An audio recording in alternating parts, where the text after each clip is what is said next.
When I retired, my son said I was dead weight and shoved me into a janitor job at his company. I stayed quiet, watching every move he made, waiting for the moment he least expected the truth. He had no idea who I really was, or how quickly his own position would start collapsing once the CEO saw me. His face changed first, then the entire room. But the real shock came next. Before we dive deeper, hit subscribe and comment your city. It really helps push this story to more people. The first week of my retirement should have felt like freedom. After 40 years at Silver Pine Manufacturing, I had finally stepped away from early alarms, aching knees, and the grinding rhythm of factory life. I brewed my morning coffee slowly, savoring the warmth of my hands, letting myself truly breathe for the first time in decades. I was ready to tell my family, to celebrate a new chapter. That evening, I sat across the dining table from my son, Ethan, and his wife, Lila, in our cramped Maplebrook kitchen. The air smelled of roasted vegetables and lemon cleaner. I smiled, waiting for the right moment. I have good news. I began. Today was my last day at work. I'm officially retired. The reaction was immediate, visible, and devastating. Ethan's fork slipped from his hand and clattered against the plate. Lila froze, eyes widening with something nowhere near joy. I waited for congratulations. A toast, a smile. Instead, a cold, heavy silence closed over the room. Retired? Ethan said finally, his face tightening. Dad, you can't just quit. I blinked, unsure if I'd heard correctly. After 40 years? I thought you'd be proud. Lila scoffed, a small, sharp sound. Proud? Samuel, we barely manage expenses as it is. You can't expect us to feed you now. Feed me? The words hit harder than anything I'd felt in years. I'm not asking for. You're not working. Ethan cut in bluntly. That means you're a financial responsibility. And I can't afford another mouth to feed. Dad, you need a job. Immediately. I stared at him, stunned. This was the boy whose college tuition I paid. The man whose wedding expenses I quietly covered without ever mentioning the strain. The same son I'd carried on my shoulders through the Maplebrook Fair when he was small. You're 68, not helpless, Lila added briskly. Plenty of older people work. My co-worker's father bags groceries at 74. You can find something. But I thought we could celebrate. I whispered. Ethan shook his head, frustration sharpening his voice. Celebrate what? You quitting without warning? You making yourself dependent on us. Dependent. The word echoed through me like a bell struck too hard. I didn't realize. Yeah, he said sharply. You didn't. My dinner sat untouched, growing cold. Lila gathered plates with the tight efficiency of someone irritated the meal had been interrupted by inconvenience. We expect you to start looking tomorrow, she said. No excuses.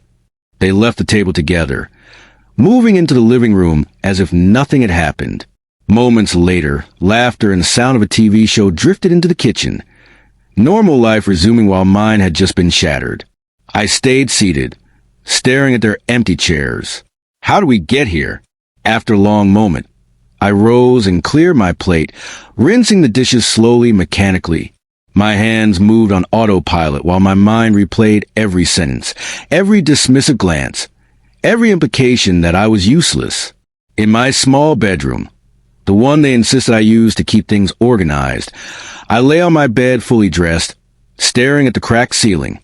The quiet of the night pressed around me, heavy and suffocating. Then I heard them. Their voices drifted through the thin wall, muffled but unmistakable. I can't believe he retired like that, Lila whispered. What was he thinking? He wasn't, Ethan replied bitterly. He expects a freeload. My chest tightened. What if he refuses to work? She asked. Then we push him. Ethan said, hard. And if that doesn't work, we take his pension and put him in a home. I'm not supporting him. My breath caught. Put me in a home? Lila hummed thoughtfully. That might be best. Less responsibility for us. Their voices blended into soft laughter. Light, casual, the kind people share when discussing something trivial. My hands curled into fists. They had already planned my removal. My son, the one I'd raised alone after his mother died, saw me not as a father, but as a burden, something to discard when inconvenient.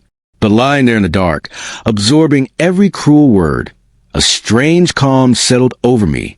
They thought I was powerless, weak, trapped, but they had no idea who I truly was, or what resources I possessed. I'd lived modestly, yes, but that modesty hid investments, shares, savings, things they knew nothing about. They thought they were pushing me into a corner.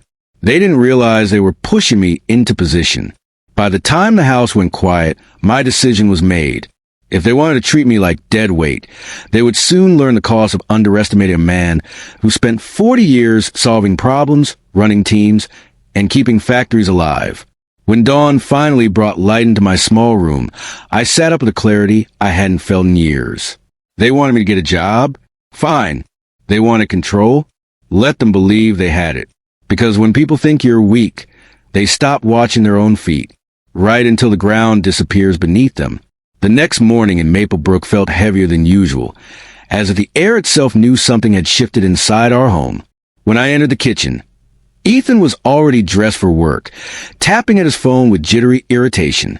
Lila stood at the counter prepping breakfast, her back stiff, shoulders tight, movements sharper than normal. Neither of them greeted me. I sat quietly at the table, letting the silence press in. Finally, Ethan spoke without looking up. "Dad," he said, voice clipped. "I talked to my supervisor. Silver Pine Manufacturing has an opening, janitor position. You start Monday." Silver Pine Manufacturing, my old workplace, the place where I had spent most of my adult life, the company whose early struggles I had helped stabilize, the company that had grown because of investments I made when nobody else believed in it.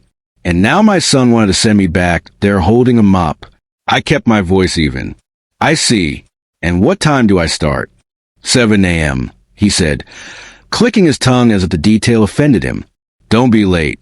I told Caleb Turner you were reliable. Don't make me regret it." Caleb Turner, the CEO, my old friend, a man whose career I had silently funded for decades. Ethan had no idea. "Thank you for arranging it," I said. Lila glanced over her shoulder, satisfaction flickering in her eyes. "It'll be good for you, Samuel.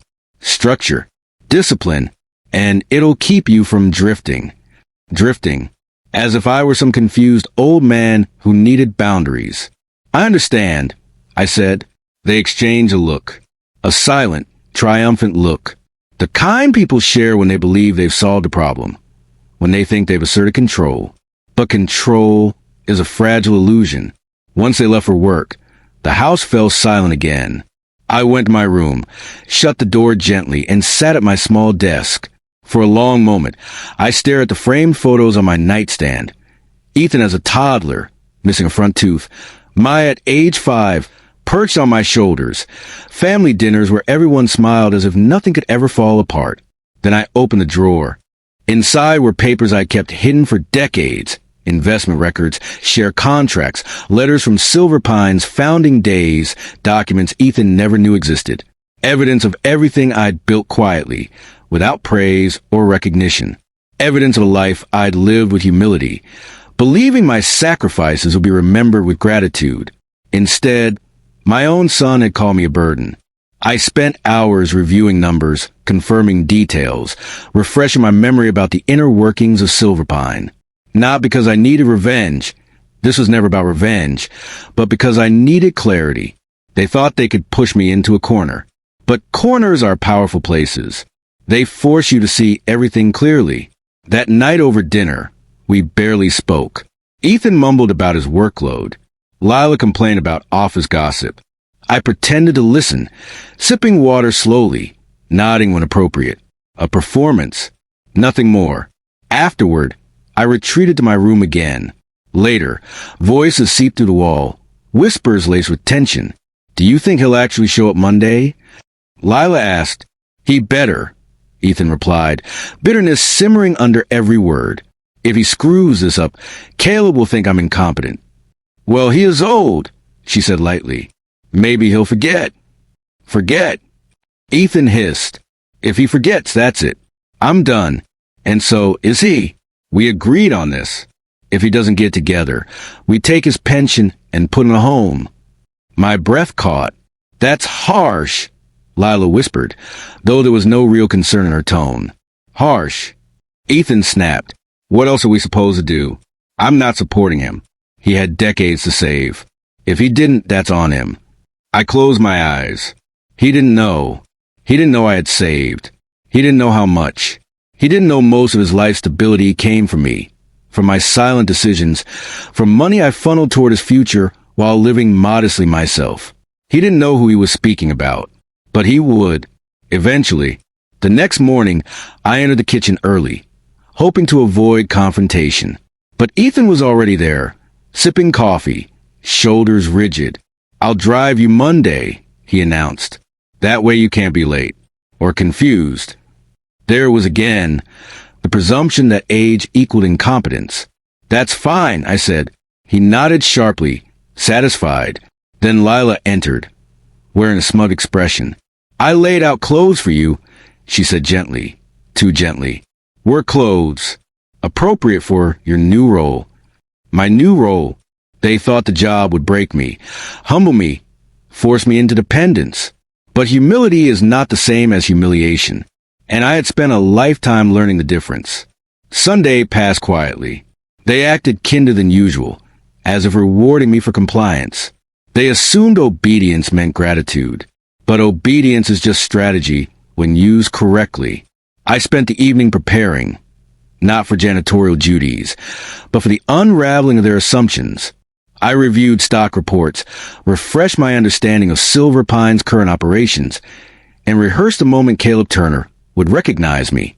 Monday morning, just before sunrise, I dressed in the janitor uniform they'd proudly bought for me. Dark blue work shirt, stiff pants, non-slip shoes. A costume, nothing more. Ethan appeared in the doorway. Ready? He asked. Yes, I said simply. The drive to Silver Pine Manufacturing was quiet. The city of Maplebrook rolled past us. Early commuters, dog walkers, the smell of fresh bread from a bakery on Main Street. The world seemed calm, unaware of the storm forming between father and son. Halfway there, Ethan finally spoke. Just follow my lead, he said. Don't say anything unnecessary. Don't try to explain anything. I'll handle introductions. I nodded, though he didn't deserve the courtesy. And Dad, he added, voice dropping, don't embarrass me. Embarrass him. He had no idea how close he was to embarrassment of a very different kind. He parked outside the sleek Silver Pine building, straightened his tie, and forced confidence into his posture. This is your chance to prove you're not useless, he muttered. I stepped out of the car. I had already proven that. He just didn't know it yet. Ethan grabbed a mop and bucket from a supply closet inside and shoved them toward me. Hold these, he said. Look like you're ready to work. I took the handle calmly. We turned the corner just as Caleb Turner, CEO of Silver Pine Manufacturing, longtime friend, the man whose company I helped build, walked down the hallway reviewing his morning notes. Mr. Turner. Ethan called with forced enthusiasm. Perfect timing. I brought the new janitor. Caleb didn't look up at first. Then he did. His gaze landed on me. He froze. His brows lifted. His eyes widened with recognition. Samuel, he breathed. What on earth are you doing holding a mop? Ethan blinked, confused. Sir, this is my father. The one I told you about. The new janitor. Caleb stared at him. Then his expression hardened in a way I had never seen before. Ethan, he said slowly, do you have any idea who your father is? Ethan stuttered. He's just... Caleb thundered softly. Samuel Rowan is one of the founding investors of this company. Without him, there would be no Silver Pine. And you brought him here with a mop? Ethan's mouth hung open. My fingers tightened around the mop handle. Not from shame, but from the quiet satisfaction of truth finally rising to the surface. And Ethan? He looked like a man whose world had just tilted off its axis. Ethan's face drained so fast it looked as if all the blood had fled from him at once. His mouth opened, then closed, then open again, like a man trying to breathe underwater. Founding investor? he whispered, staring at Caleb as though he'd spoken a foreign language. Caleb Turner didn't blink. Yes, investor, silent partner, one of the 3 men who helped me keep Silver Pine alive in its early years. And you, he gestured sharply toward Ethan, drag him here to scrub floors. The hallway had gone quiet. Employees slowing their steps, glancing over, whispering. Ethan's humiliation bloomed in real time, spreading like wildfire through every corner of the bright corporate corridor. I didn't know, Ethan stammered. Dad never said anything.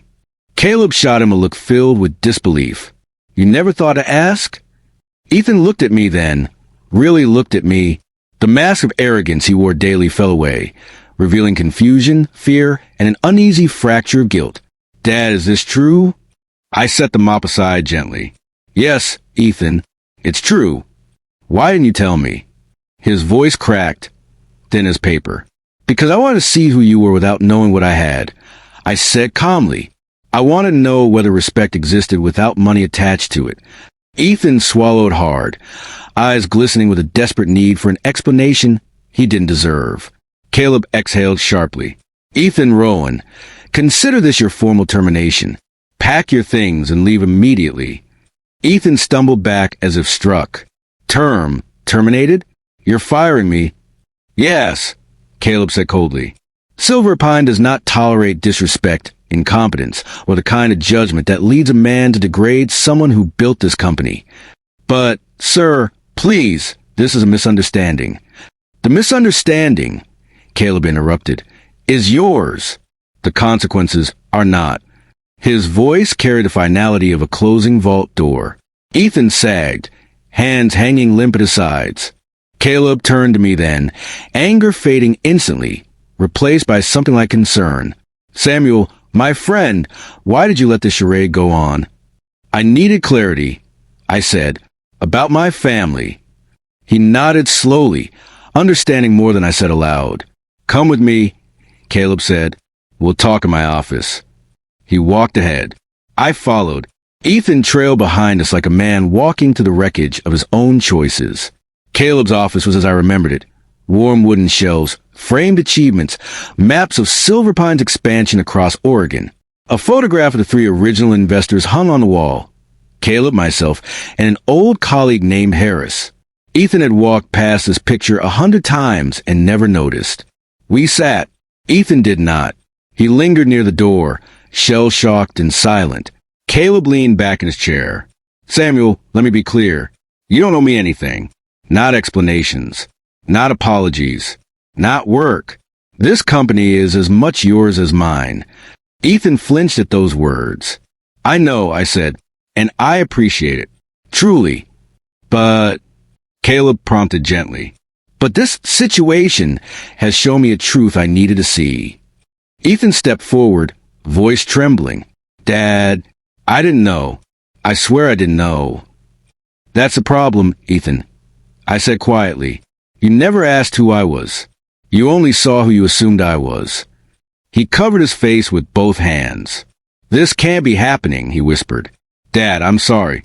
I just thought that I was a burden. I finished for him. He cringed. Caleb tapped his desk lightly, studying the broken young man standing before him. Your father lived modestly for his own reasons. He chose humility. You chose entitlement.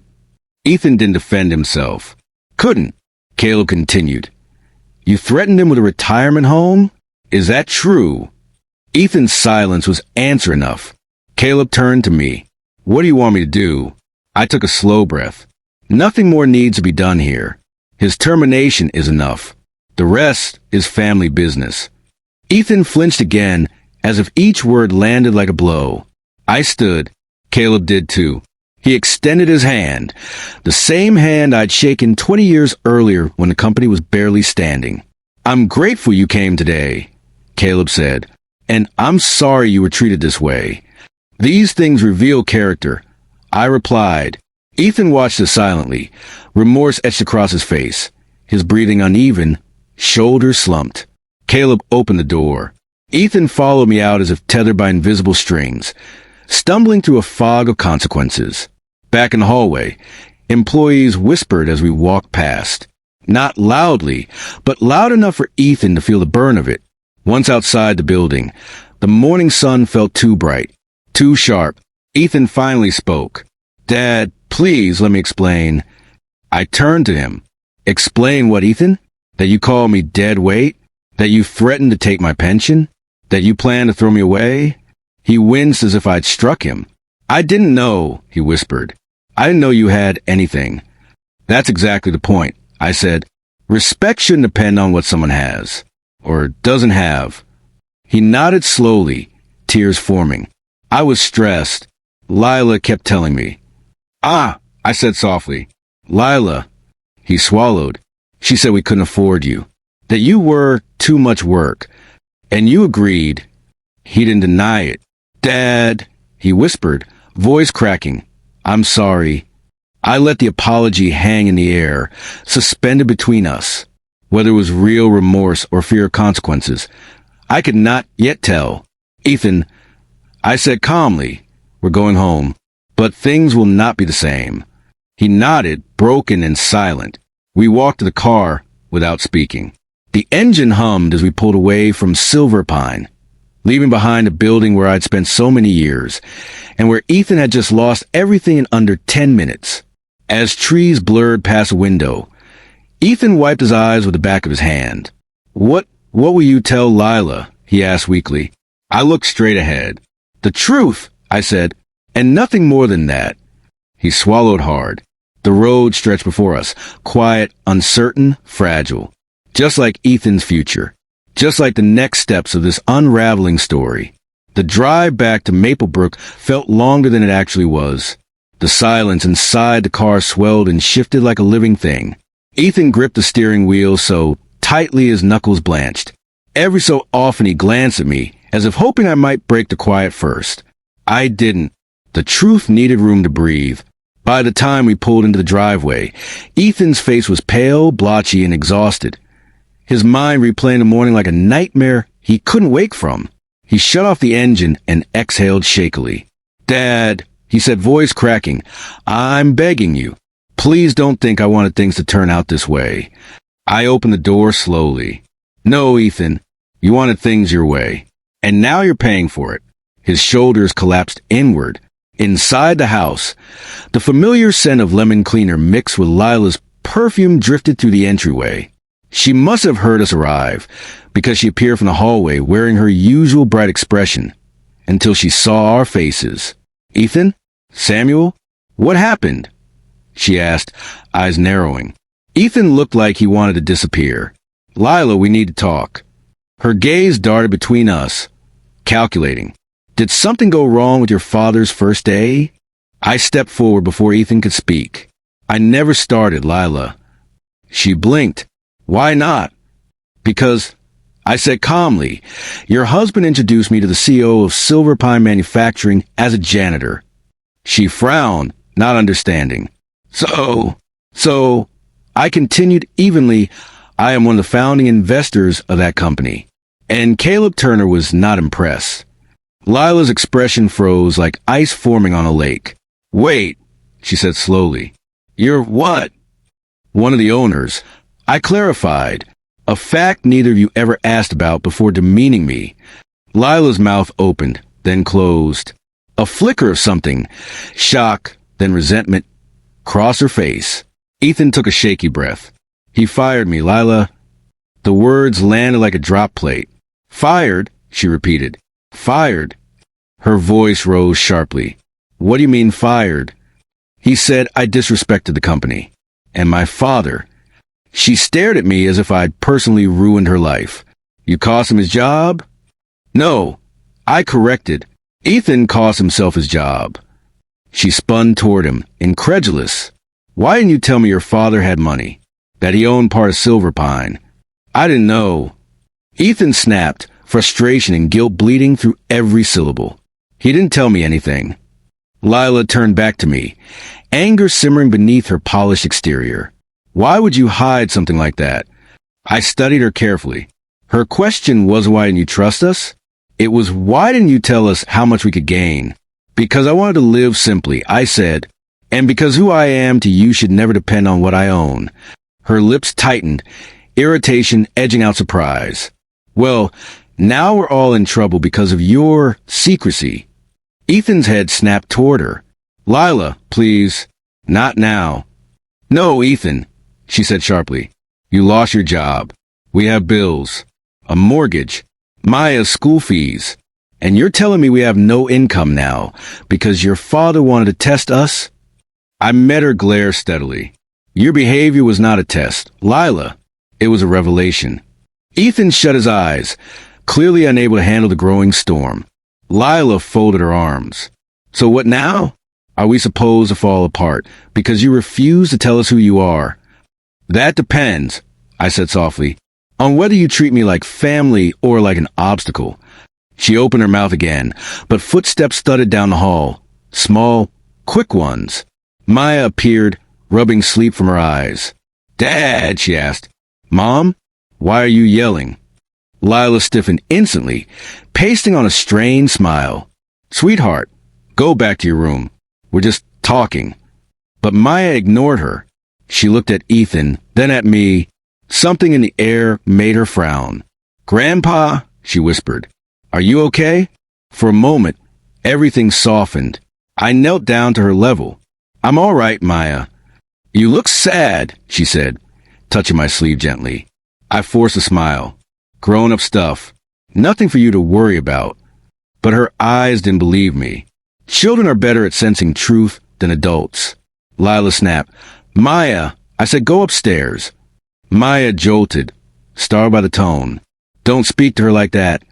I said quietly. Standing up, Lila bristled. Excuse me, you're scaring her. Well, maybe if you hadn't turned our life upside down. Enough, Ethan said suddenly. His voice shook, but was firm. This isn't helping. We all fell silent. Maya lingered beside me, gripping my hand. I squeezed it gently. Ethan ran a hand through his hair. Dad, please, tell us what happens now. I looked at him, my son, who had once depended on me for everything, who now stood at a crossroads he'd built with his own hands. What happens now, I said slowly, is that your actions have consequences. For both of you. Lila scoffed. Consequences? What about your responsibility for keeping everything secret? I turned to her. Respect doesn't require full financial disclosure, Lila. It requires humanity. Something you both forgot. She glared at me, anger flickering like a flame desperate for fuel. I continued, voice calm but unwavering. You threatened to take my pension. You threatened a retirement home. You showed no concern for my well-being, only your convenience. That was before we knew. Lila burst out. Exactly, I said. Everything changed only when you realized I had value to you. The words hung heavily in the air. Maya squeezed my hand tighter. Ethan finally sank into a chair, head in his hands. Dad, what do we do? What do you want? For a long moment, I said nothing. Then, I'm not leaving this house yet. I replied softly, but the two of you will treat me with respect, not because of money, but because I'm your family, because I raised you, because I deserve it. Lila looked away. Ethan nodded slowly, small tears forming. Okay, he whispered. I understand. But whether he truly understood or was simply afraid, I couldn't yet tell. Maya tugged at my sleeve. Grandpa, are you staying with us? For now, I said gently, but things are changing. She didn't understand the weight of those words, but her parents did, and both of them looked terrified.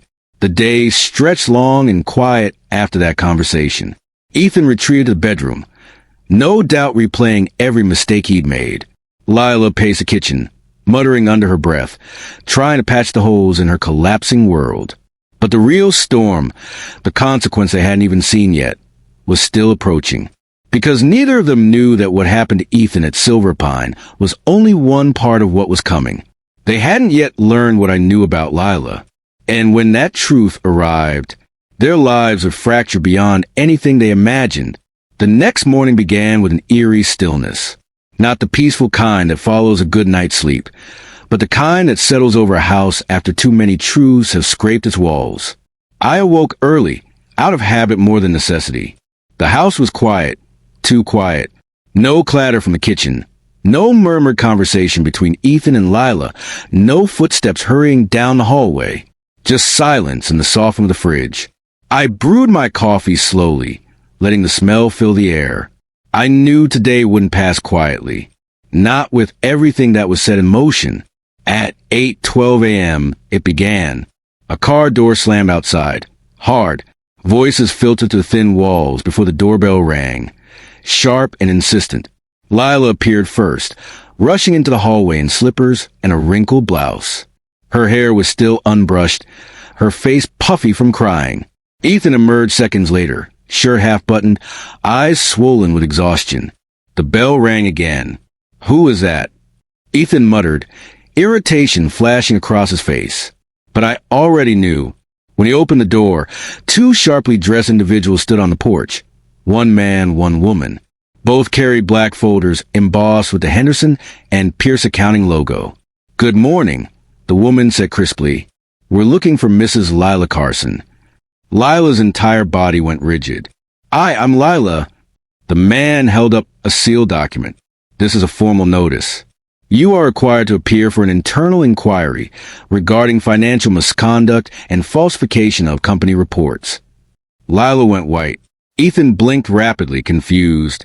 There must be a mistake. She works hard. She's never done anything. The woman continued without acknowledging him. "Effective immediately. You are suspended pending full investigation.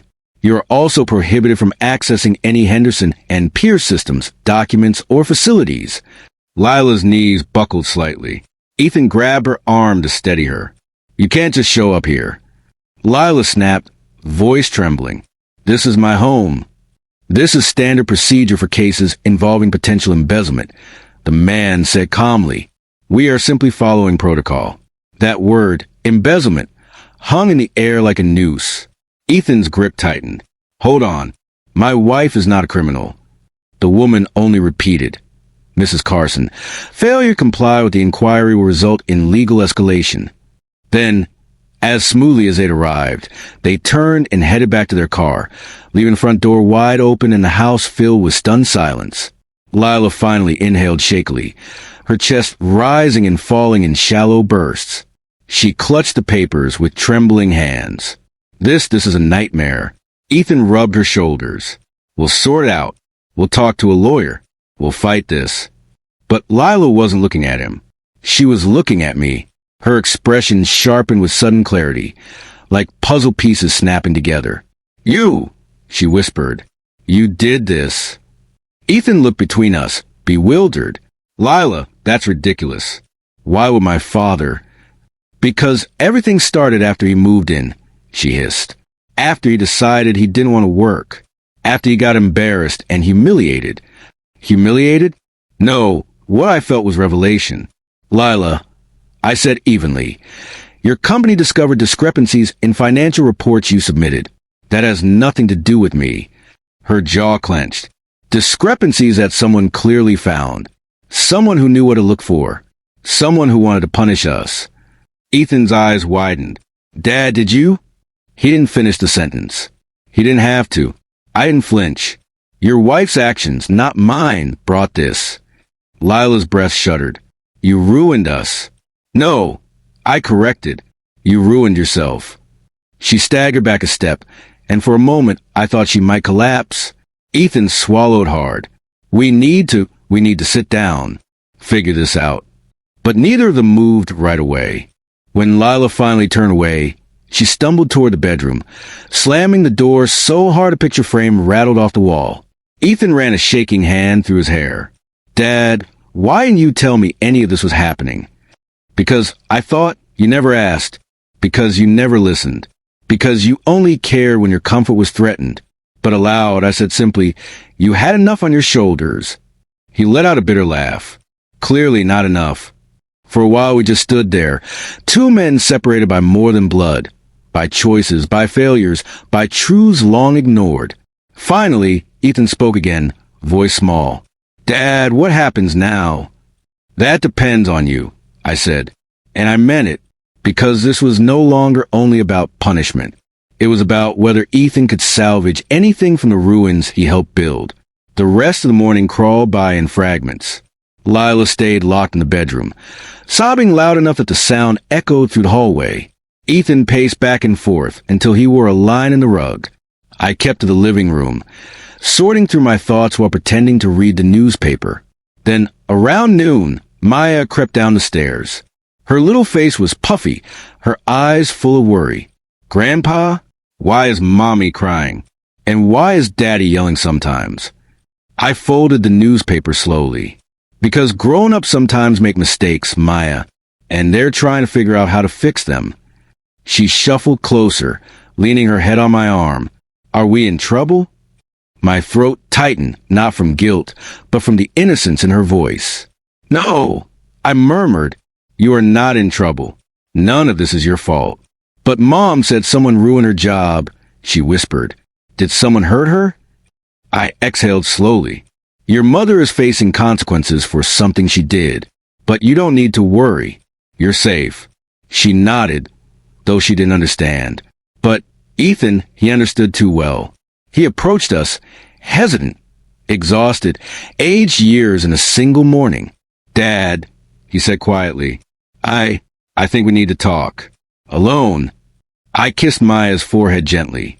"Go upstairs for a little while. Sweetheart, everything will be okay." She squeezed my hand before slipping away, her small footsteps echoing lightly on the stairs. When she was out of sight, Ethan lowered himself into the chair across from me. His eyes were haunted. "Dad, did you know what Lila was doing at work?" The question hung between us like a storm cloud ready to burst. After a long moment, I met his eyes. "Yes." Ethan inhaled sharply, but said nothing. "And before you ask," I continued, "I didn't turn her into the police. I sent evidence to her employer. The rest is theirs to decide." Ethan stared at the floor.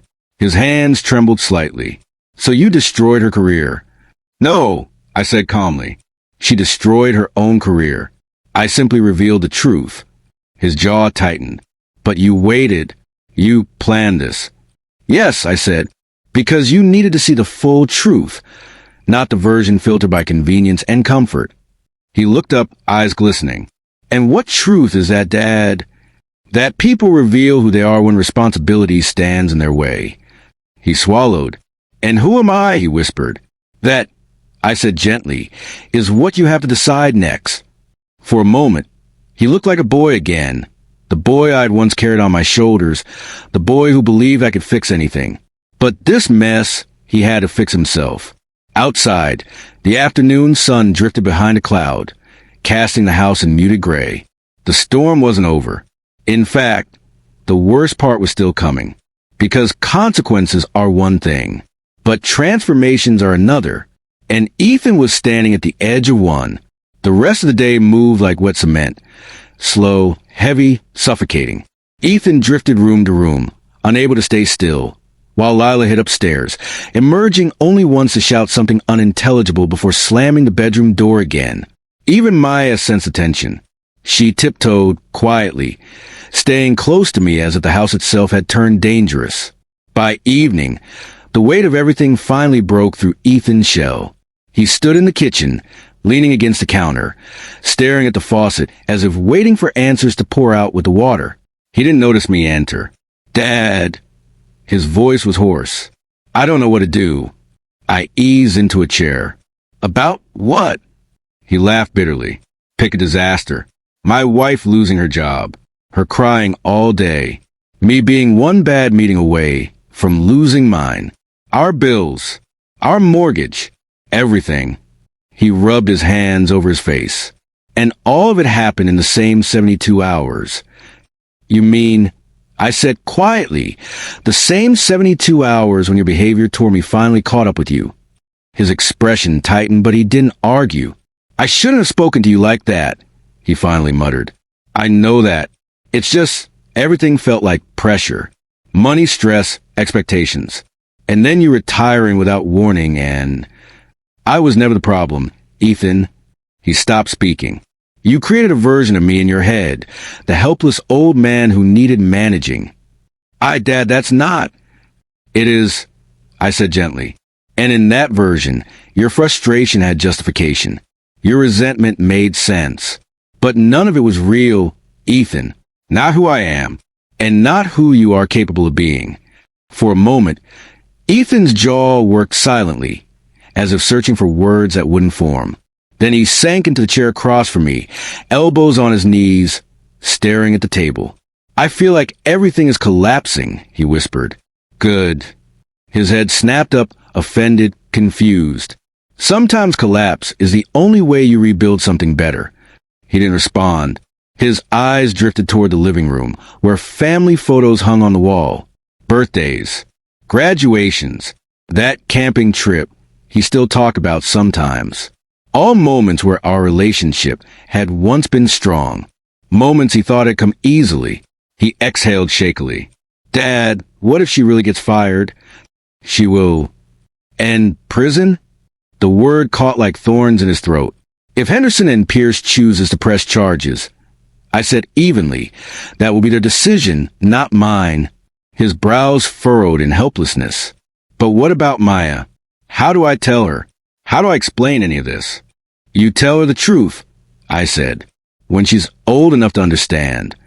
And until then, you protect her from the storm her parents created. Ethan swallowed hard. I'm not sure I know how. You'll learn. The house went quiet again. Then footsteps creaked down the hallway. Lila appeared at the bottom of the staircase, eyes puffed, mascara streaked, hair tangled. You, she seethed at me. You turned my daughter against me. Maya peeked from the hallway. Mommy, I didn't. Go to your room, Maya. Lila snapped. Maya flinched, retreating upstairs in tears. I stood slowly, my chair scraping lightly across the linoleum, not in threat, but in authority she'd long forgotten I possessed. I've done nothing to your daughter, except comfort her, when you two were too busy yelling to notice her fear. Lila's stare hardened. You want me gone? That's it, isn't it? You want to break us. I don't need to break anything, I replied calmly. You and Ethan have managed that perfectly without me. She looked genuinely stunned, as if the idea of her own accountability had never occurred to her. Ethan rose, voice trembling. Lila, stop. This isn't helping. Oh, of course, she snapped. Take a side. Maybe you two can share a retirement home while I'm rotting in jail. Ethan closed his eyes briefly, steadying himself. When he opened them again, something had shifted. Not anger, but clarity. Lila, he said, we need to talk about what happens next. Her face contorted. You think you can do better than me? You think you can raise Maya alone? You can barely manage your job. Maybe, Ethan said quietly, but I won't drag my father down to hide my mistakes. And I won't let my daughter grow up thinking screaming and manipulation are love. Lila recoiled as if struck. Her anger evaporated, replaced by something else. Fear. You can't mean that. Ethan hesitated, and for a moment, I saw the battle inside him. Loyalty against reality. Habit against truth. I don't want our marriage to end, he said honestly. But something in this house has to. The lying, the blaming, the pretending. Her lip trembled. I made mistakes, Ethan, but you should have protected me. Protected you? His voice rose. Lila, you stole from your job. You threatened to put my father in a nursing home and take his pension. You call him a burden, a freeloader, after everything he's done. Her face went blank. You never told me he helped with your tuition, she whispered, or the wedding or the house. I shouldn't have needed to tell you, Ethan shot back. Decency shouldn't require reminders. Tears spilled down Lila's cheeks, real ones this time, not the weaponized kind. She backed up slowly, as if distance might soften the truth, then retreated up the stairs without another word. When her door slammed, the house trembled. Ethan collapsed back into his chair, burying his face in his hands. I don't know if our marriage will survive this, he said quietly. That depends on whether she can change, I answered. And if she can't, then you'll do what's best for Maya.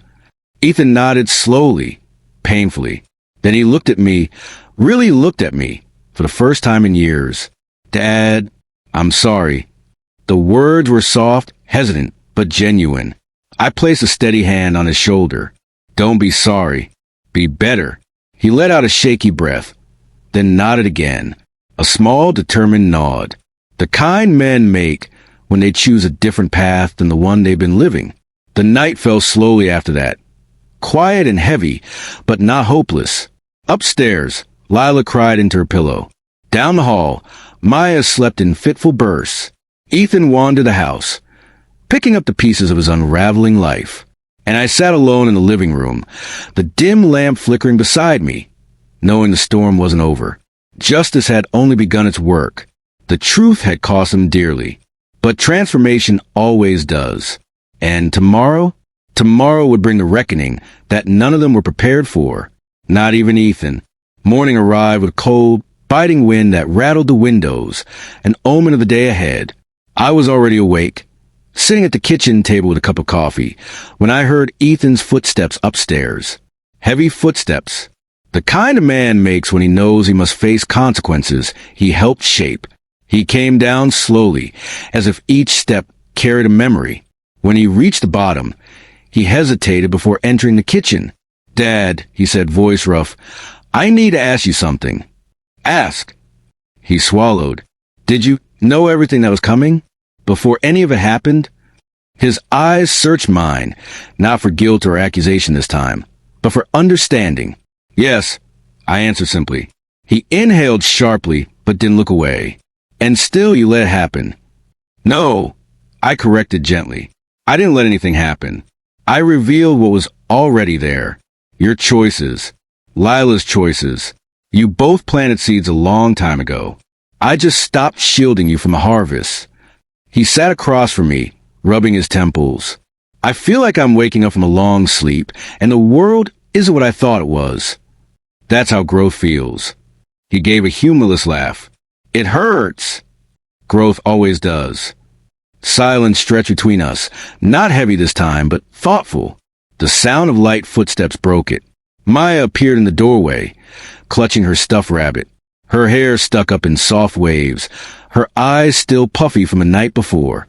Grandpa, she whispered. I opened my arms, and she came running. She nestled into my chest, small and trembling. Is Mommy still sad? She asked. Yes, I said softly. She's going through something very hard. Is Daddy sad too? Ethan cleared his throat. Yeah, kiddo. Daddy's sad too. She looked up at him, confused. Did we do something bad? No, we both said at once. Her small shoulders relaxed slightly, and for a moment, the room felt almost peaceful. But then footsteps echoed across the upstairs landing, sharp, furious. Lila descended the staircase like a storm cloud forming in real time. Her hair was brushed now, her clothes neat, but the look in her eyes told another story. She held a phone in one hand, a death grip. She didn't say hello. She didn't look at her daughter. She walked straight to Ethan and shoved the phone toward him. Explain this. Ethan frowned and took it. What is it? Read it. His eyes scanned the screen. His face went pale. He read it again and again. Then he slowly set the phone on the counter, leaning on his hands as if the surface was the only thing keeping him upright. Dad, he whispered without turning around. This is from Westlake Industries. My heartbeat remained steady. What does it say? I asked. Lila answered for him, her voice trembling with rage. It says that Mr. Sinclair, your boss, apparently, received anonymous evidence about inappropriate conduct on the Westlake campus. Evidence involving you, Ethan. Ethan's lips parted. What? I haven't done anything wrong. Oh, really? She snapped. Then why does the email include screenshots of you adjusting timesheets for employees? Why does it show you marking overtime hours as regular pay? Why are there flagged entries under your login? Ethan reeled back. That's not possible, he whispered. I didn't touch anything like that. But the look in his eyes said something else. Recognition. Fear. Memory. Lila folded her arms. So now you're going to lose your job too? First me, then you? And then what? Are we supposed to live on fresh air and regret? Lila, he began. No, she snapped. Don't talk. Don't try to explain. Don't pretend you're better than me. You've been breaking rules too. Her voice cracked. You're just not as smart about covering your tracks. I watched Ethan's shoulders slump under the weight of his own truth. He hadn't said anything, but his silence said enough. I turned my gaze to him. Is it true? Ethan wiped his face with his hands. Some of it, he admitted, voice hollow. There's been pressure at work. Deadlines. Budget cuts.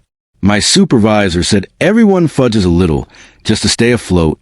I didn't think it mattered. Lila laughed bitterly. Well, the universe disagrees. He slumped into a chair. Maya clung to my arm, frightened by the rising tension. I stroked her hair gently. This wasn't me, I said quietly to Ethan. Whatever's happening at Westlake is between you and your choices. I didn't send anything. His eyes were red when he looked at me. I know. Those words mattered more than he realized. Lila snatched her phone up again. Well, now what? What do we do? How do we fix this? You fix your own messes, I said calmly. Both of you. She rounded on me. This is all your fault.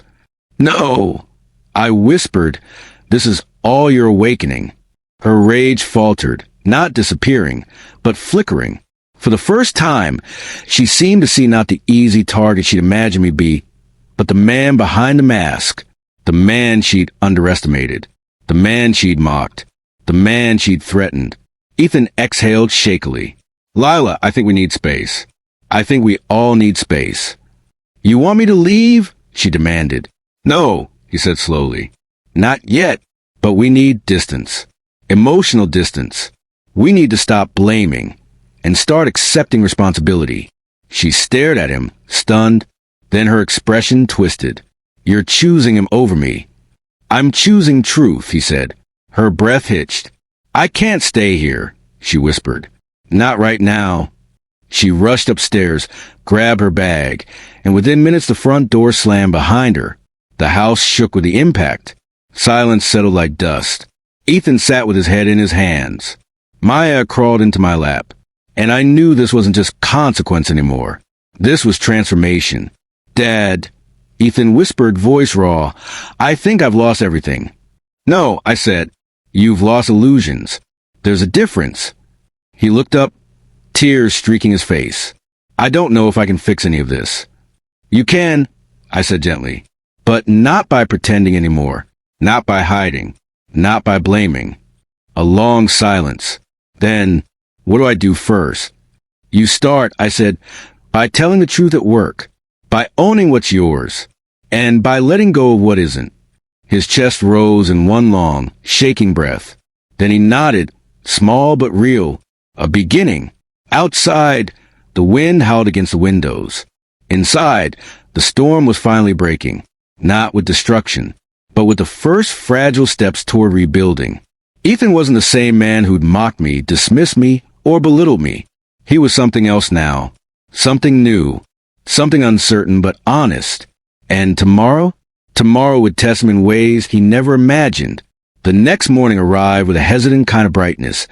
Sunlight fighting through thin clouds, unsure whether it belonged there. The house felt different.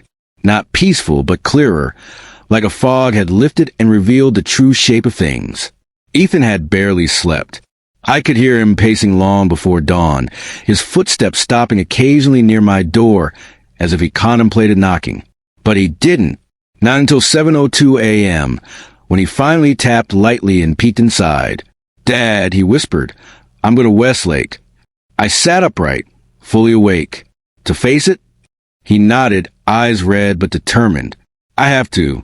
Whatever happens, I'm done hiding. That alone told me how far he'd come.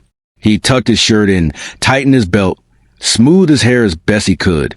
But none of that could hide the exhaustion, the fear, the weight of a truth he was finally ready to carry. I'll drive you, I said. His surprise flickered across his face. You want to come? I think you could use company, I said gently. Not protection, just presence. Ethan swallowed hard. Yeah, I could. The drive to Westlake Industries was quiet. Not strained. Simply quiet. Ethan looked out the window, his hands clasped together, knuckles white. The city of Cedar Ridge slid by in a blur. When we pulled into the parking lot, he exhaled slowly. "Dad," he whispered, "before I go in, I need to say something." I waited. "I'm sorry," he said, voice cracking. "Not just for the last week. For the years before that. For how I treated you. For how I assumed things. For how I talked to Lila about you. I thought I knew everything about you, and now I realize I barely knew anything at all." I rested a hand on his shoulder. Understanding comes when you're ready for it, not before. He nodded, emotion tightening his throat. "Whatever happens inside, thank you for not abandoning me the way I tried to abandon you." My chest tightened, not with pain, but with something softer, pride. Ethan straightened his shoulders, took a steadying breath, and walked toward the glass doors of Westlake. His steps were hesitant at first, then firmer, driven not by confidence but resolve. I waited in the car. This part was his. Inside those doors, he would either rebuild or collapse. But the choice had to be his. Minutes passed. 10, 15, 20. Then the doors opened again and Ethan stepped outside. He wasn't fired, but he wasn't unchanged either. He slid into the passenger seat slowly, letting out a breath that sounded like weeks of tension escaping. "I told them everything," he whispered. "All of it. I didn't blame anyone. I didn't excuse anything. I didn't hide." And they were disappointed. Deeply, but they said that honesty mattered more than the mistake. That people who own their failures often become better employees than people who hide them. He blinked hard. I still might lose a job. But not today. Today they gave me corrective action instead of termination. A last chance. "That's more than most get," I said. He nodded. "I'm going to earn it. This time, I'm going to rebuild the right way." We drove home in thoughtful silence. But the day's battles weren't over. When we pulled into the driveway, Lila's car was already there. She was sitting on the porch steps, knees pulled to her chest, clutching a folder full of documents. She looked smaller than I'd ever seen her. When Ethan stepped out of the car, she rose shakily. "Ethan," she whispered, I talked to my lawyer, and I talked to my boss again. They're reviewing everything. They haven't filed charges yet. They want a full audit before they decide." "That's good news," Ethan said gently. She shook her head.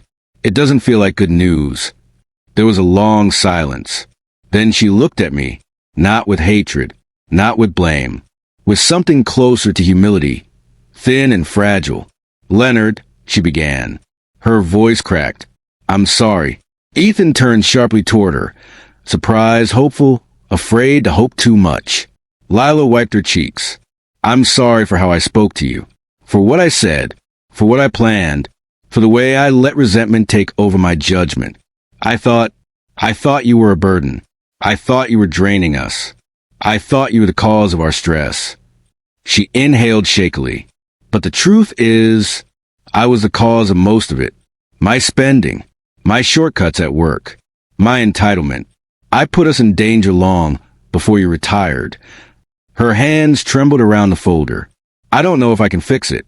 I don't know if I can save my job or my marriage, but I know I have to try." Tears slipped down her cheeks.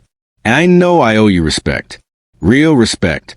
Not the fake politeness I gave you before." Ethan placed a hand on her shoulder, gentle, tentative. "We'll get through this," he said softly. "But not by lying anymore. Not by pretending." She nodded, and then something unexpected happened. She stepped toward me, not aggressively, not cautiously, but as a woman facing the truth. "I was wrong about you," she said. "All of it." I held her gaze. Correction is a first step toward change. Her lips trembled. "Thank you for helping us see what we couldn't." Ethan slipped his arm around her, and for the first time in a long time, they stood not as two people fighting for individual survival, but as two people fighting for something together. The three of us walked inside. Maya ran to them, clinging with relief, unaware of the full story, but aware enough to sense the shift. For the first time in weeks, the house didn't feel like a battlefield. It felt like a place where repairs were finally being made. Later that night, after dinner and quiet conversation, after Maya was tucked in and Ethan and Lila retreated upstairs, I sat alone in the living room. The lamp cast a warm light across the room. Photos lined the shelf, memories of better days. And I realized something simple and true. I never wanted revenge. I wanted recognition, respect, restoration, not punishment. Clarity. And clarity had come, not through force, but through truth. I leaned back, closed my eyes, and allowed myself a rare smile. Some storms destroy, others cleanse. This one had done both. And finally, the house felt whole again. If you enjoyed the journey, support the channel by subscribing and dropping your reaction in the comments. I appreciate every one of you. Thank you for watching.